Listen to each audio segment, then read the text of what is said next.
हो, नमस्ते, प्रणाम। और बस एक बात कहने आया हूँ। बहुत दिन बाद लाइव आया हूँ। कलकत्ता में आया था मैं फेसबुक पे लाइव। और ये मैं किसी गाने के लिए नहीं आया हूँ और ना ही किसी सिनेमा के लिए आया हूँ।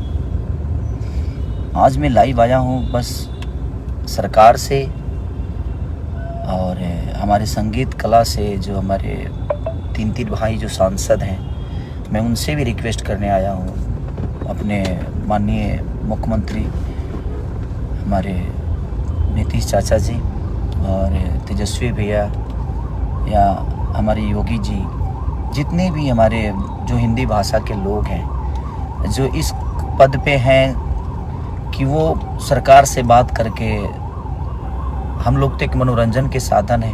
हाँ, जहाँ तक पैसे कौड़ी की बात है, अगर हमसे मदद वहाँ चाहिए तो उसके लिए हम हमेशा आजीवन खड़े रहेंगे। जो हमारी सक्षमता है, जो हमारी संपूर्णता है कि जहाँ से हम हैं वहाँ से हम हमेशा खड़ा उतरेंगे।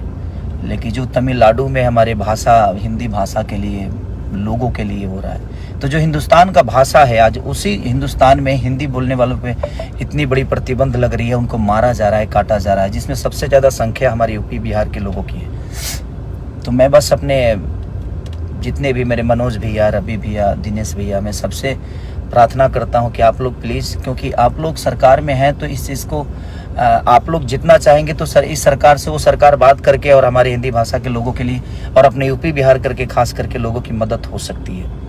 हमारे नीतीश चाचा माननीय मुख्यमंत्री हैं, आप और तेजस्वी भैया उप मुख्यमंत्री हैं, आप सबसे मैं रिक्वेस्ट करना चाहता हूं कि प्लीज़ आप लोग चाहेंगे तो कम से कम ये जंग जो है बंद हो जाएगी। और उसका देन कहीं ना कहीं हम सभी हैं, क्योंकि अगर रोज़गार हमारे यूपी बिहार में इतनी होती तो शायद हमें दूसरे जगह जाने की ज़रूरत नहीं है। तो ये विषय नहीं है, बट धीरे धीरे सारी चीज़ें हो ही रही है और होगी।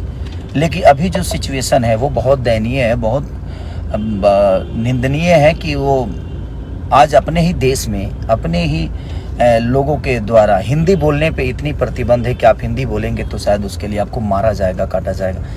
तो मैं सबसे, जो भी सरकार में है, उनसे रिक्वेस्ट कर रहा हूँ कि प्लीज़ आप लोग थोड़ा सा अगर ध्यान देंगे, क्योंकि आज आप लोगों को भी इस जनता ने ही बनाया है और यही जनता आज पीटी जा रही है। तो वो थोड़ा सा तकलीफ दे रहा है कि जिसको हमने चुना आज हमारे लिए कुछ नहीं कर पा रहे हैं। तो मैं तो सरकार में हुई नहीं, लेकिन मेरे तरफ से जो भी मदद होगी, आप लोग बोलिए, मैं करने के लिए तैयार हूँ। लेकिन मैं कैसे करूँ, कहाँ करूँ, मुझे पता ही नहीं है कि हाँ कैसे क्या होगा वहाँ, क्योंकि वहाँ विषय क्या है, वहाँ प्रॉब्लम क्या है, क्योंकि वो सरकार में जो है वो सरकार के लोग ही जान सकते हैं और जो कानून जानते हैं। भाई, हम तो एक संगीत के आदमी है, लेकिन हम अपने शरीर से और अपने पैसे से यही मदद कर सकते हैं, लेकिन हम कहाँ करें वो समझ में नहीं आ रहा है। तो आप लोग को लगता है तो आप प्लीज़ हमें बताइए कि कैसे हमें मदद करना चाहिए, क्योंकि वहाँ हमारा कोई नहीं है, वहाँ मेरा कोई किसी से बात नहीं होती है। मैं सरकार में सरकार के हिसाब से मैं हूँ नहीं, मैं एक गायक हूँ या मैं एक एक्टर हूँ।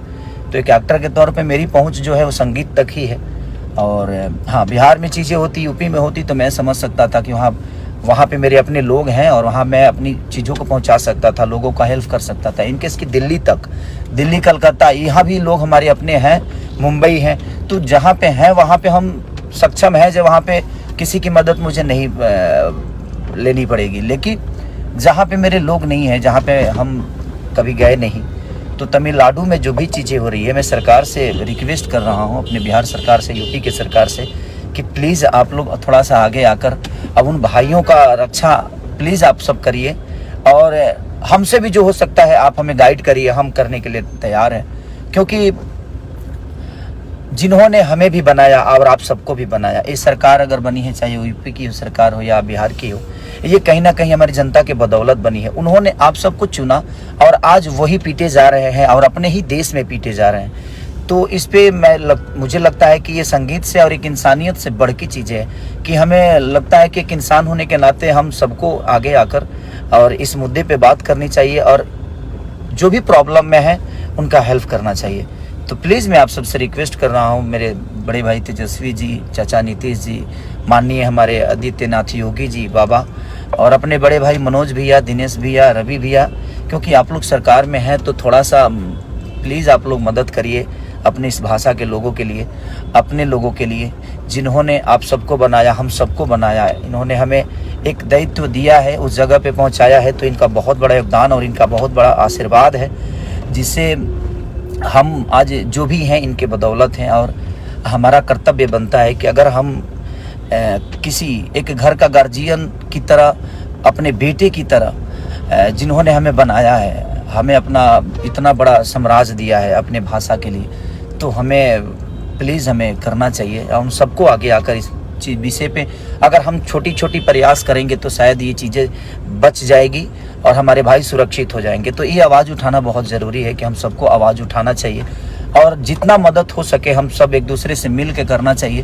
हाँ, जहाँ संपर्क आपका है वहाँ आप हमें बोलिए, हम आते हैं। जहाँ संपर्क मेरा होगा वहाँ पे मैं खड़ा हूँगा और आपको बुलाऊंगा कि भैया हाँ, यहाँ मदद हो सकती है, यहाँ पे हमारे से अपने लोग हैं। तो मेरा ऐसा कुछ है ही नहीं वहाँ पे। तो मैं प्लीज़ जिसका भी संबंध है प्लीज़ आप लोग बताइए ताकि हम मदद कर सकें। हमसे जितना हो सकता है मैं कोशिश करूँगा।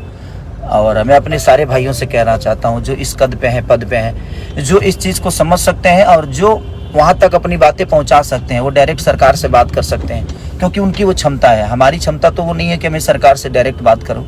और हाँ, जहाँ मेरी है क्षमता, मैं अभी अपने बड़े भाई मंत्री माननीय जितेंद्र भैया को भी मैंने कॉल किया था कि भैया आप लोग प्लीज़ इस पे, और वो बहुत सक्रिय है, बोल रहे हैं कि हाँ भाई हम लोग आगे कर रहे हैं, चल रहे हैं। तो मेरा संबंध जिससे है मैं कोशिश कर रहा हूँ कि उनसे अपनी बातें कर रहा हूँ। तो प्लीज़ आप लोग भी जहाँ भी हैं, जैसे भी हैं, जितना भी हैं, तो ये जो हो रहा है वो ठीक नहीं हो रहा है। तो प्लीज़ आप लोग थोड़ा सा कोशिश करिए कि ये चीज़ें दोबारा ना हो। और अपने देश में रह के भी अगर अपनी भाषा के बोलने पे प्रॉब्लम है तो फिर उसके लिए मैं क्या बोलूँ, कैसे बोलूँ, राजनीति मुद्दा है क्या है नहीं पता मुझे, लेकिन मानसिकता कितनी घटिया है जो अपने राज्य में भी, अपने देश में भी हम अपनी चीज़ों को नहीं बोल सकते। अब हम बिहार में रह के भोजपुरी नहीं बोलेंगे तो क्या बोलेंगे भाई, हमारा राज्य है वो। और हम इंडिया में रह के हिंदी नहीं बोलेंगे तो हम क्या बोलेंगे। अब अंग्रेजी तो बोल नहीं सकते हम क्योंकि हमारा राष्ट्रभाषा है। तो राष्ट्रभाषा बोलने पर भी प्रतिबंध है, तो ये तो समझ नहीं पा रहा हूँ मैं। बट अब क्या है मुद्दा नहीं पता मुझे, ये मुद्दा क्यों उठा है, बट मुझे दुख हो रहा है। मैं दो दिन से देख रहा हूँ ये मुद्दा को कि हो सकता है सुलझ जाए, लेकिन मुझे लगा कि नहीं, मुझे बोलना ज़रूर चाहिए ताकि हम सब मिलकर बोलेंगे, हम सब मिलकर कहेंगे तो शायद ये बातें लोगों तक पहुँचे और बड़ी लोगों तक पहुँचे, और पहुँचेगी तो शायद इस पर जल्दी एक्शन होगा। तो प्लीज़ मैं सबसे रिक्वेस्ट करना चाहता हूँ, जो भी हमारे मुख्यमंत्री हैं बिहार के, यूपी के, सबको मैं बोलना चाहता हूँ कि प्लीज़ आप लोग ज़रूर इस पर, ये सीरियस है और ये सीरियस है और ये बहुत ज़रूरी है कि जब हमारे लोग ही नहीं रहेंगे तो हम कहाँ रहेंगे। तो पहले उनको बचाना बहुत ज़रूरी है। थैंक यू सो मच कि आप, और जो भी है आप प्लीज़ शेयर करिए ताकि ये चीज़ें बाकी लोगों तक पहुँचे, और पहुँचे तो शायद इस पे एक्शन बहुत जल्दी लें। Thank you so much.